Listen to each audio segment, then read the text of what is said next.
Autism वगैरे आता आपल्याला सगळं माहिती आहे किंवा तुम्ही इतकं छान पद्धतीने सगळ्यांना जागरूक करताय, पण आधी तर या गोष्टी नव्हत्या. मग तेव्हा पण ऑफकोर्स ऑटिझम असेलच, तर तेव्हा काही कळूनच येत नसेल ना की एखाद्याला असं आहे हे? त्यावेळेस मागच्या काळात जेव्हा ऑटिझम असायचा तेव्हा त्याला वेडगळ किंवा वेडगळ आहे, वेडा आहे, खुळा आहे, करू शकत नाही म्हणून ते हे होऊन जायचं.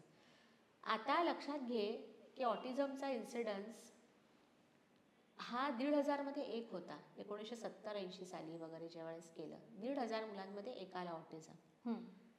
आजचा जर काळ बघितला असतो 100 वर्षाच्या काळामध्ये हा इन्सिडन्स इज स्काय रॉकेटेड. म्हणजे ज्याला आपण म्हणतो, म्हणजे US म्हणतं की 1 in 30 चिल्ड्रन, 30 मुलांपैकी एक बाळ ऑटिस्टिक आहे. मी म्हणेन इथे की हाही 2 वर्षापूर्वीचा डेटा आहे.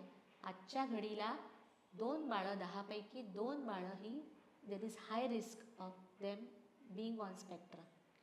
हे इतकं कठीण आणि महत्त्वाचं हे बनत चाललेलं आहे. म्हणजे एखाद्या क्लासरूममध्ये तुम्हाला 5 ते 6 मुलं एका काळ असा येईल की दिसतात की 5 ते 6 बाळं ही स्पेक्ट्रमवर आहेत, असू शकतात जर त्यांना नॉर्मल शाळेत ॲडमिशन दिली तर. पण तसं होत नाही.